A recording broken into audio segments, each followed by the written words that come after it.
Filipi pasal yang kedua, ayat 1 sampai ayat yang ke-11. Demikian firman Tuhan. Jadi, karena dalam Kristus ada nasihat, ada penghiburan kasih, ada persekutuan roh, ada kasih mesra dan belas kasihan. Karena itu sempurnakanlah sukacitaku dengan ini.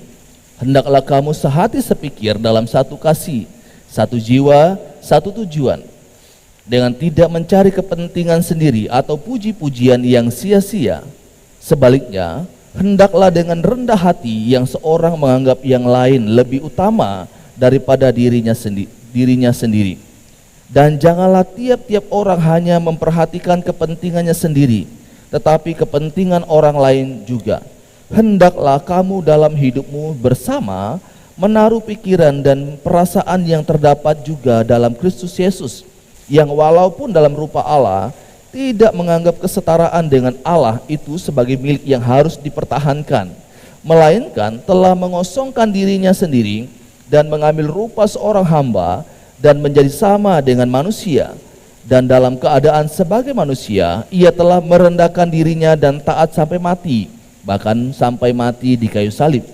Itulah sebabnya Allah sangat meninggikan dia dan mengaruniakan kepadanya nama di atas segala nama, supaya dalam nama Yesus bertekuk lutut segala yang ada di langit dan yang ada di atas bumi dan yang ada di bawah bumi, dan segala lidah mengaku Yesus Kristus adalah Tuhan, bagi kemuliaan Allah Bapa. Nah, Bapak Ibu Saudara, kalau kita bicara tentang pemuridan, maka diperlukan yang namanya itu kesatuan hati. Diperlukan yang namanya itu kita harus bersatu untuk melakukan itu. Tidak mungkin 1-2 orang bisa melakukan yang namanya pemuridan. Seorang gembala tidak akan bisa mengerjakannya sendiri. Seorang majelis pun juga tidak bisa mengerjakannya sendiri. Semua kita di dalam gereja ini tanpa terkecuali, semua kita harus terlibat, semua kita harus ambil bagian di dalam pemuridan ini. Nah, Bapak Ibu Saudara, kalau kita berbicara tentang kesatuan hati, sebenarnya begitu banyak nas yang bisa kita ambil, tapi pada pagi hari ini saya mau kita fokus kepada jemaat di Filipi. Ada satu teladan yang diajarkan oleh jemaat di Filipi, bagaimana kesatuan di dalam gereja Tuhan. Nah, Bapak Ibu, sebenarnya gereja ini adalah gereja yang bagus sebenarnya. Gereja ini adalah gereja yang sehat, ya, kalau kita lihat dari beberapa apresiasi yang diberikan oleh Paulus kepada jemaat ini. Mari saya mengajak kita untuk melihat beberapa ayat yang dimana Paulus memberikan pujian kepada jemaat ini. Filipi pasal 1 ayat yang kelima. Filipi pasal 1 ayat yang kelima. Di sana Paulus mengatakan begini. Aku mengucap syukur kepada Allahku karena persekutuanmu dalam berita Injil mulai dari hari pertama sampai sekarang ini. Jadi Paulus katakan dia bersyukur. Bersyukur kenapa? Ternyata gereja ini, jemaat ini, persekutuan mereka di dalam berita Injil itu begitu luar biasa. Bahkan dikatakan dari hari pertama dia ada di sana sampai sekarang ini, sampai pada waktu Paulus menulis surat itu, dia katakan bahwa bagaimana kesatuan hati dari jemaat di Filipi dalam hal berita Injil. Kemudian kita Filipi pasal 4 ayat yang ke-10, kita lihat di sana bagaimana kepedulian jemaat ini kepada Paulus sebagai pendiri dari gereja yang di Filipi. Dikatakan di sana, aku sangat bersukacita dalam Tuhan bahwa akhirnya pikiranmu dan perasaanmu bertumbuh kembali untuk aku. Memang selalu ada perhatian, perhatikan di sana. Memang selalu ada perhatian, tetapi tidak ada kesempatan bagimu. Ada begitu perhatian mereka kepada Paulus yang telah merintis, yang telah mendirikan gereja di sana. Kemudian Filipi pasal 4 ayat yang ke-14 sampai 17. Namun baik juga perbuatanmu, bahwa kamu telah mengambil bagian dalam kesusahanku. Kamu sendiri tahu juga, hai orang-orang Filipi, pada waktu aku baru mulai mengabarkan Injil, ketika aku berangkat dari Makedonia, tidak ada satu jemaat pun yang mengadakan perhitungan hutang dan piutang dengan aku selain daripada kamu. Karena di Tesalonika pun kamu telah 1-2 kali mengirimkan bantuan kepadaku. Ayat 17. Tetapi yang kuutamakan bukanlah pemberian itu, melainkan buahnya yang makin memperbesar keuntunganmu. Nah, kita perhatikan dari beberapa ayat yang disampaikan oleh Paulus ini, satu apresiasi yang Paulus sampaikan kepada jemaat di Filipi, bagaimana mereka bersekutu dalam berita Injil dan bagaimana mereka begitu peduli kepada hamba Tuhan yang telah bersama-sama dengan mereka, dan bahkan mereka beberapa kali dikatakan punya kerinduan untuk membantu, tapi mereka belum punya kesempatan atau belum kesampaian akan hal itu. Nah, ini sesuatu hal yang menarik sekali Bapak Ibu. Pujian yang Paulus sampaikan ini artinya bahwa gereja ini, gereja di Filipi adalah gereja yang, kalau kita bisa katakan adalah gereja yang sehat sebenarnya. Tapi Bapak Ibu, gereja yang sehat itu bukan berarti tanpa konflik. Gereja yang sehat bukan berarti tanpa ada permasalahan di dalamnya. Kita lihat di dalam ayat ini, di dalam kitab Filipi, kita bisa lihat ada pujian Paulus kepada mereka, tetapi juga ada konflik di jemaat di Filipi. Ada potensi konflik di sana. Kita lihat dalam pasal 4 ayat yang kedua. Filipi pasal 4 ayat yang kedua, Paulus mengatakan begini, Eudia ku nasihati dan Sintike ku nasihati, supaya sehati sepikir dalam Tuhan. Ya. Eudia ku nasihati dan Sintike ku nasihati, supaya sehati sepikir dalam Tuhan. Memang tidak disebutkan secara detail apa konflik yang terjadi di antara dua orang ini. Tapi yang jelas dikatakan bahwa ada pertentangan antara Eudia dan Sintike dalam bagian ini. Ada pertentangan di antara kedua anak Tuhan ini. Nah, Bapak Ibu, di sini kita belajar bahwa sebuah gereja yang sehat bukan berarti tanpa ada konflik. Sebuah gereja yang sehat bukan berarti tidak akan ada masalah di dalamnya. Dimanapun kita pergi Bapak Ibu, pasti kita akan menemukan konflik-konflik di dalam sebuah gereja. Tapi itu bukan menandakan bahwa gereja itu tidak sehat. Bisa jadi gereja itu sehat karena mungkin mereka saling berjuang untuk, dan akhirnya terjadi pergesekan di antara anak-anak Tuhan. Jadi Bapak Ibu Saudara, ketika kita melihat ada sebuah konflik terjadi di dalam sebuah gereja, jangan cepat memberikan satu penilaian bahwa oh gereja itu tidak baik. Eudia dan Sintike adalah orang yang sungguh-sungguh dalam pelayanan. Sehingga Paulus katakan kalau dalam ayat selanjutnya bahwa mereka telah berjuang dengan Paulus dalam pekabaran Injil. Berarti dua orang ini adalah orang yang sungguh-sungguh melayani Tuhan, sungguh-sungguh ikut Tuhan, tetapi ada pertentangan, perselisihan di antara mereka. Nah Bapak Ibu Saudara, pada pagi hari ini saya akan ajak kita untuk belajar dari jemaat Filipi tentang kesatuan hati. Dan tujuan bagaimana kita akan bersatu hati untuk memuridkan, memenangkan jiwa bagi Kristus. Nah Bapak Ibu, pertama kita lihat dalam ayat yang pertama. Filipi pasal 1 ayat yang pertama. Di sana mengatakan begini. Pasal 2 ayat yang pertama maksud saya. Jadi karena dalam Kristus ada nasihat, ada penghiburan, kasih, ada persekutuan roh, ada kasih mesra dan belas kasihan. Ketika kita bicara tentang kesatuan hati, bicara tentang bagaimana sehati sepikir dalam mengikuti Tuhan, maka yang pertama kita harus paham adalah apa dasar daripada kesatuan hati itu. Apa yang mendasari kita bersatu. Bapak Ibu Saudara, dasar daripada persekutuan itu bukan karena kedekatan, soal saya dekat dengan dia sehingga kami bisa bersatu. Bukan karena faktor keluarga, oh dia satu keluarga dengan saya, satu marga, satu suku dengan saya sehingga kami bisa bersatu. Bukan itu yang menjadi pondasinya. Bukan juga karena memiliki minat yang sama, hobi yang sama, selera yang sama. Bukan juga karena level pendidikan kita sama, suku yang sama. Bukan juga karena diperintahkan untuk bersatu sehingga kita harus bersatu. Yang menjadi dasar dari kesatuan, mengapa kita harus bersatu adalah Kristus. Ini yang harus menjadi pondasi. Mengapa saya dan saudara sebagai umat Tuhan, sebagai gereja Tuhan harus bersatu? Karena Kristus yang telah mempersatukan kita. Kristus Yesus yang telah mempersatukan saya dan saudara. Tadi di awal kita lihat di dalam gereja ini kita berbeda-beda. Suku, berbeda latar belakang pendidikan, berbeda latar belakang keluarga, kita berbeda karakter, berbeda selera, dan begitu banyak perbedaan-perbedaan di antara kita. Satu pertanyaannya adalah, kenapa kita bisa kumpul bersama-sama, memuji Tuhan bersama-sama? Tadi malam kita tutup tahun bersama-sama dan bahkan ada yang tutup sampai jam 1 malam. Pertanyaannya, mengapa kita bisa berkumpul dan bersatu seperti itu? Alasan cuma satu, karena Kristus. Kristuslah yang telah mempersatukan saya dan saudara di dalam gereja ini pada saat ini. Bapak Ibu, jadi ini hal yang pertama harus kita pahami waktu kita bicara tentang bersatu, bersekutu. Tidak boleh bicara yang lain kalau kita belum ada klik di sini dulu.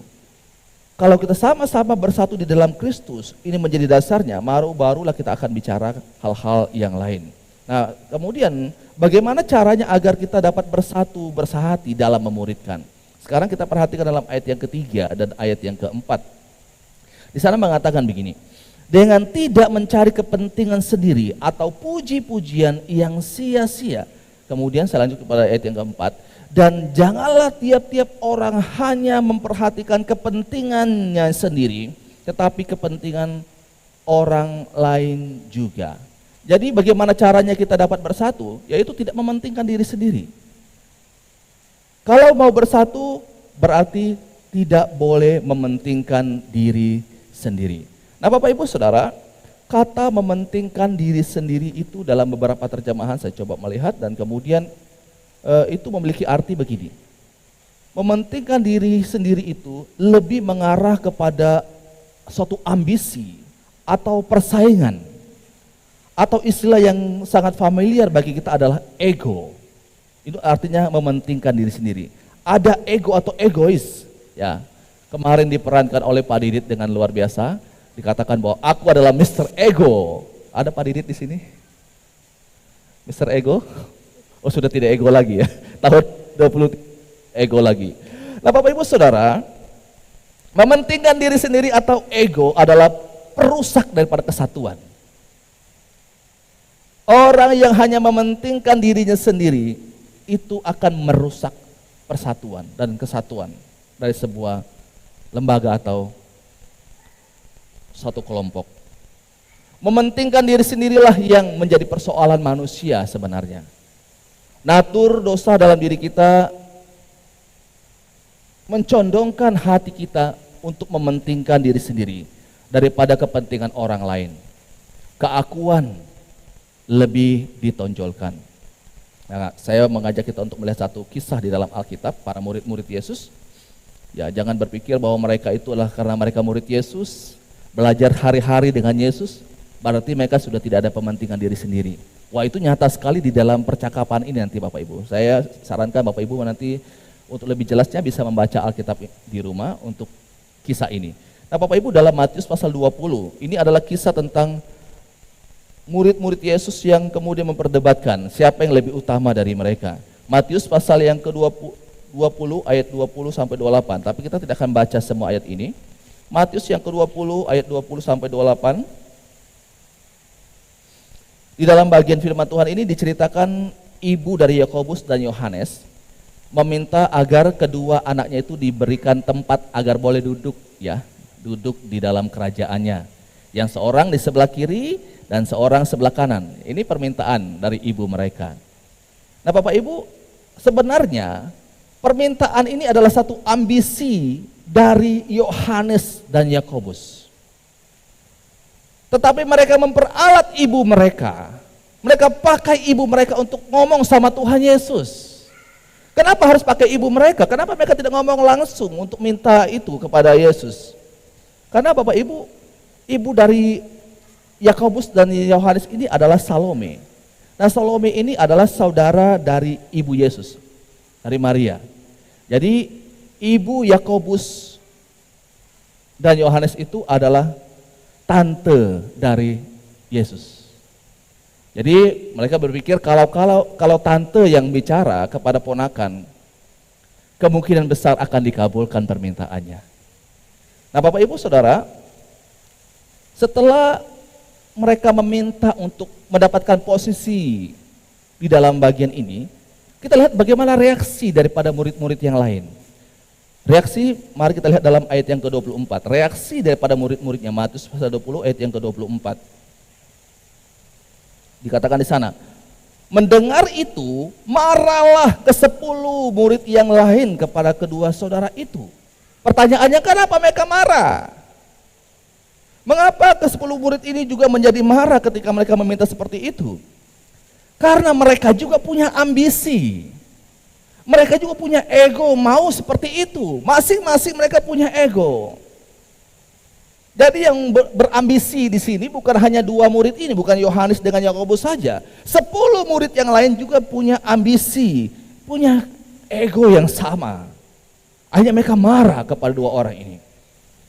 Jadi Bapak Ibu Saudara, keegoisan itu adalah sesuatu yang sangat berbahaya karena berpotensi memecahkan kesatuan jemaat maupun memecahkan pelayanan.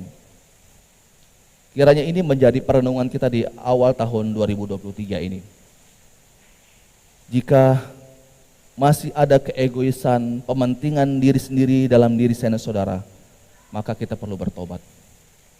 Kita perlu bertobat dan tidak lagi mementingkan diri sendiri, tetapi mementingkan kepentingan bersama. Bapak Ibu Saudara, kalau kita memperhatikan tadi dalam Filipi itu, mementingkan diri sendiri. Ada kata diri sendiri di sana. Jadi sebenarnya yang perlu dibenahi itu, ketika kita bicara tentang kesatuan, yang perlu dibenahi itu bukan orang lain. Yang perlu dibenahi itu adalah diri sendiri. Dan bukan orang lain. Dan persoalan terbesar dalam relasi kita dengan orang lain itu sebenarnya bukan ada di luar diri kita, tapi ada dalam diri kita. Ada ego yang dalam diri kita. Itulah sebenarnya menjadi musuh saya dan saudara yang harus kita terus berjuang melawannya. Tapi bukankah seringkali ketika dalam persekutuan, kesatuan, kecenderungan kita adalah untuk mempersalahkan pihak luar tanpa melihat kepada diri sendiri. Karena sebenarnya persoalan utamanya bukan pada pihak luar, tetapi pada ego atau diri sendiri. Dan kemudian Bapak Ibu dalam Filipi pasal 2 ayat yang keempat itu, kita perhatikan, dikatakan di sana, dan janganlah tiap-tiap orang hanya memperhatikan. Nah di sana ada kata memperhatikan kepentingan sendiri. Nah Bapak Ibu, kata memperhatikan ini bukan hanya berarti sekedar melihat. Jadi memperhatikan sekedar melihat, bukan itu artinya. Tetapi kata memperhatikan ini berarti mengamati atau fokus kepada sesuatu. Itu arti daripada kata memperhatikan. Bapak Ibu, pada waktu kita fokus pada satu objek maka kita tidak akan bisa melihat objek-objek yang lain. Demikian juga dengan kalau kita fokus pada diri sendiri, maka kita tidak akan mampu melihat kepentingan-kepentingan orang lain yang ada di sekitar kita. Karena kita hanya fokus kepada diri sendiri saja. Bapak Ibu Saudara, kata kuncinya di sini adalah fokus dan terus-menerus. Kiranya ketika kita berbicara tentang persatuan, kesatuan hati, kiranya kita tidak hanya berfokus kepada diri sendiri saja, tapi juga melihat kepada yang lain. Karena kapan kita berfokus pada diri sendiri, percayalah, kita tidak akan bisa melihat orang-orang di sekitar kita. Ada orang yang sulit, ada orang yang susah, ada orang yang membutuhkan pertolongan. Kita tidak akan peduli dengan itu. Karena kita sudah fokus dengan diri sendiri. Bapak Ibu Saudara, kita tidak akan mungkin bisa peduli dengan kerohanian orang lain jika kita hanya berfokus pada diri sendiri. Belajar firman Tuhan, mengupgrade diri untuk semakin bertumbuh dalam firman Tuhan itu hal yang baik. Tapi tidak boleh berhenti sampai di situ. Kita tidak boleh ego bahwa saya bertumbuh sendiri. Orang lain yang di sekitar kita juga harus bertumbuh bersama-sama. Sebagai orang tua tidak boleh membiarkan anaknya seperti itu, tapi di orang tua juga harus bagaimana anaknya bisa bertumbuh. Seorang suami juga harus memikirkan bagaimana caranya supaya istri dan anak-anaknya bisa bertumbuh. Atau sebaliknya, seorang istri juga memikirkan bagaimana suami dan anak-anaknya bisa bertumbuh bersama-sama. Jadi tidak boleh berfokus hanya kepada kerohanian kita sendiri, tapi juga berfokus kepada orang-orang yang ada di sekitar kita. Jadi harusnya Bapak Ibu, yang kita pikirkan, apa yang bisa saya lakukan untuk menolong orang lain. Kiranya di tahun yang baru ini kita mulai dengan satu pertanyaan. Apa yang saya bisa lakukan untuk menolong orang-orang lain yang di sekitar saya supaya mereka bisa bertumbuh bersama-sama. Bapak Ibu Saudara, kalau kita mementingkan diri sendiri, kita tidak akan mungkin bisa tolong orang lain. Mulailah pikirkan, minimal ada satu orang yang akan kita muridkan. Nggak usah banyak-banyak, nggak usah muluk-muluk, Pak saya tahun ini saya akan targetkan 50 orang yang akan saya muridkan. Pikirkan satu orang saja, minimal satu orang. Dan doakan dia, siapa orang yang Anda akan muridkan pada tahun ini. Ajar dia, sampai dia bertumbuh dalam kasih Kristus. Sampai dia mengalami pertumbuhan seperti yang kita alami. Saya berikan moto kita di tahun ini. Muridkan satu orang lagi bagi Kristus. Ini moto yang akan kita ingat sepanjang tahun ini. Muridkan satu orang lagi bagi Kristus. Kenapa saya tambahkan kata lagi? Karena dia tidak akan berhenti pada satu orang. Kalau kita berhasil memuridkan satu orang, lagi dan lagi. Jadi Bapak Ibu, mengawali tahun ini, muridkan satu orang lagi bagi Kristus. Ini diambil dari Matius pasal 28. Amanat agung memerintahkan untuk kita memuridkan sebanyak mungkin orang bagi Kristus. Bapak Ibu Saudara, ini hal yang pertama kita perhatikan ketika kita berbicara tentang kesatuan, bersahati di dalam memuridkan. Selanjutnya, apa yang harus dilakukan agar tidak mementingkan diri sendiri? Nah ini, apa yang saudara harus lakukan supaya kita tidak mementingkan diri sendiri? Ayat 3 bagian B, mari kita perhatikan di sana, ayat 3 bagian B. Sebaliknya hendaklah dengan rendah hati yang seorang menganggap yang lain lebih utama. Bagaimana caranya? Ya, jadi bagaimana caranya supaya kita tidak menganggap atau mementingkan diri sendiri, yaitu dengan belajar rendah hati. Rendah hati. Pertanyaannya, bagaimana caranya untuk menjadi orang yang rendah hati? Cara menjadi orang yang rendah hati, tidak ada makanan yang khusus untuk itu. Kalau menjadi rendah hati, tidak perlu bersemedi dan lain sebagainya. Cara untuk menjadi orang yang rendah hati adalah dengan menyadari bahwa segala sesuatu yang kita peroleh adalah anugerah Tuhan. Kalau Bapak Ibu menyadari bahwa semua yang kita terima, yang kita miliki hari ini adalah anugerah Tuhan, itu akan membuat kita rendah hati. Tidak akan membuat kita menjadi sombong, tidak akan membuat kita mementingkan diri sendiri karena kita tahu bahwa semuanya adalah anugerah daripada Allah. Bapak Ibu Saudara, sangat menarik sekali kalau kita melihat di dalam Filipi tadi dalam bacaan kita, disampaikan beberapa hal, tidak mementingkan diri sendiri, rendah hati. Tetapi ditutup dengan satu teladan yang sangat luar biasa. Yesus Kristus sendiri memberikan teladan dalam hal kerendahan hati. Jadi kalau mau belajar rendah hati, belajarlah dari Yesus. Dalam bagian ini dikatakan bahwa Yesus memberikan teladan.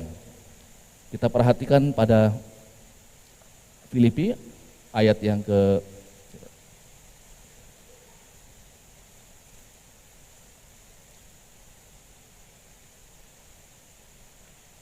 6. Kita perhatikan dalam ayat yang ke-6 ya. Yang walaupun dalam rupa Allah tidak menganggap kesetaraan dengan Allah itu sebagai milik yang harus dipertahankan, melainkan telah mengosongkan dirinya sendiri dan mengambil rupa seorang hamba dan menjadi sama dengan manusia. Nah, Bapak Ibu Saudara, Tuhan Yesus sendiri memberikan satu teladan. Jadi Tuhan tidak hanya sedang omong, kamu harus rendah hati, kamu tidak mementingkan diri sendiri. Tetapi Tuhan Yesus sendiri memberikan teladan ini kepada saya dan saudara. Memberikan teladan untuk bagaimana harusnya menjadi orang yang rendah hati. Jadi Bapak Ibu, kalau kita belajar tentang inkarnasi, maka kita akan menemukan 3 hal di sana. Di dalam inkarnasi, di sana mengajarkan tentang kerendahan hati. Di dalam inkarnasi, mengajarkan kita tidak menjadi orang yang egois. Di dalam inkarnasi, kita belajar tentang rela berkorban. Ada 3 poin ini. Rendah hati, tidak egois, dan rela berkorban. Dan kalau kita berbicara dalam konteks kesatuan hati, maka 3 hal ini juga harus kita miliki. Kalau kita mau bersatu, memuridkan semakin banyak jiwa bagi Kristus, maka harus ada kerendahan hati, tidak boleh mementingkan diri sendiri. Tidak boleh egois. Tidak boleh hanya mau menang sendiri saja. Hanya ide kita yang mau kita kedepankan. Kita tidak pernah mau menerima ide orang lain. Tapi juga kita harus ingat bahwa ketika kita bicara tentang kesatuan hati, maka di sana akan ada pengorbanan. Tidak akan pernah ada satu kesatuan kalau tidak ada pengorbanan di sana. Harus ada pengorbanan. Korban waktu semua, korban tenaga dan lain sebagainya. Kita korbankan. Yesus terlebih dahulu telah memberikan teladan itu bagi saya dan saudara. Kalau gereja mau bersatu, maka harus ikuti teladan Yesus. Mari saya mengajak kita mengawali tahun 2023 ini untuk terus menjaga hati kita, menjaga kesatuan hati di dalam gereja ini dengan tidak mementingkan diri sendiri, melainkan juga kepentingan orang lain juga. Kita belajar meneladani Kristus dalam hal rendah hati. Kita banyak perbedaan, tetapi jika satu dengan yang lainnya saling merendahkan hati, maka perbedaan itu bukanlah masalah. Perbedaan itu bukanlah satu masalah kalau kita saling merendahkan hati satu dengan yang lainnya. Misalkan satu punya ide, saya punya ide gini. Kalau yang lain masing-masing mau tonjolkan egonya, tidak mau ikut ide yang ini, ya tidak akan pernah jadi. Tapi kalau satu kan sampaikan ide, bagaimana kalau kita buat ini? Yang lain sebenarnya punya ide lain juga, tapi karena mau belajar untuk rendah hati, menerima ide yang lain. Nah, ini sesuatu hal yang sangat baik sekali. Sehingga kalau kita melakukan hal-hal seperti ini, dengan anugerah Tuhan, kita percaya bahwa Tuhan akan menolong kita di dalam kita memuridkan orang-orang bagi Kristus. Muridkan satu orang lagi bagi Kristus. Mari kita doa.